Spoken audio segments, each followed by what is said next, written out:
found aesthetically pleasing, but I mean, doing movies especially, you get to travel around the world and you see things that you wouldn't normally see. Like there's photos from inside a maximum security prison in that book, and a lot of them look like they're very cinematic. They look like stills from a movie set. A lot of them do. They really do. Oh, that's cool. That we took that show. We've had a show of most of those pictures in that book. We had one in LA, we had one in Barcelona, we had one in Paris. I think we're doing Japan next. I've shown them everywhere, and even some of those images. There's a willowy being, which is sort of this bald, creepy, skinny monster guy. I printed those on metal, like 7 feet tall by 4 feet wide, and those were. I had a show downtown, down here on the Lower East Side, and those were so crazy large. And some of those went to LA, and now there's a motorcycle performance artist space in downtown LA called House of Machines that my friend Chris Richardson runs, who is from LA Speed Shop, a motorcycle company. So those are up in his thing now. Nice. We were in a live auction at Sotheby's. I saw that. Yeah. So do you go back and, I mean, you go back to these images and you deal with them, you print them maybe different, you look at them, do you look through the book? And I don't really look through I kind of have them in folders in my brain. Where's what, you know?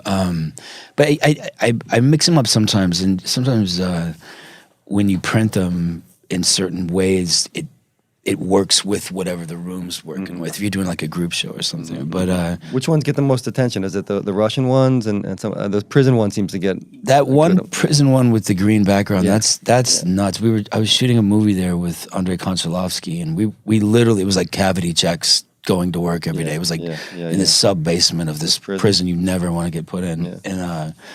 And so this was an active prison while you were there. Oh yeah. And I was sitting, down, and it smelled crazy, but I was down there, and we shouldn't ask you to describe crazy. I imagine that could be pretty colorful. It was gnarly, but the guard for the prison was like banging his stick at these prisoners around there because they kept trying to peek around the corner and see us filming.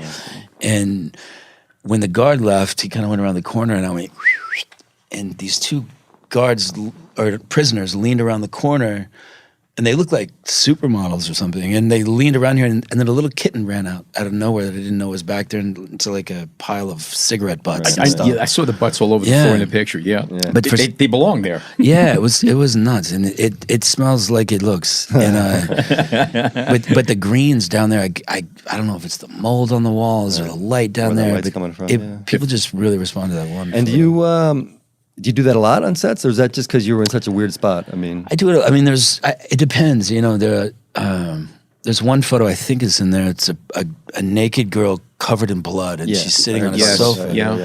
She's in my trailer. We were filming with a movie with John Carpenter, and she was just covered in blood, and I was like, "Yo, come here!" And I snuck her in my room and just did this whole photo shoot with her. And then the Teamsters for that movie got super pissed off because everything was covered in blood in my room. What's the problem? Yeah, they weren't happy about that. But it depends, Have you ever known Teamsters to be happy? I mean, the Teamsters on Walking Dead are the coolest guys ever. I mean, they do barbecues and they're super cool. I bet. Something I've been curious about. You've been taking pictures since high school. I mean, same thing with me, and so I identify with that part of it. Has your vision changed since you started taking pictures high school?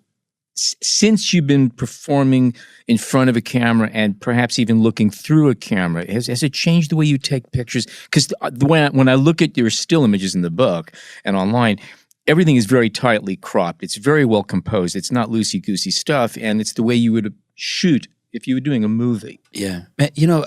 Possibly. Back in high school, it wasn't like a point and a click, a point and shoot type of situation. It was, you're learning technique and stuff.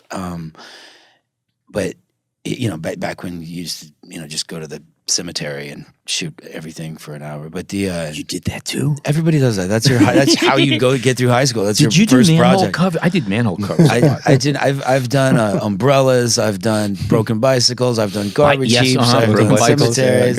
That was high school.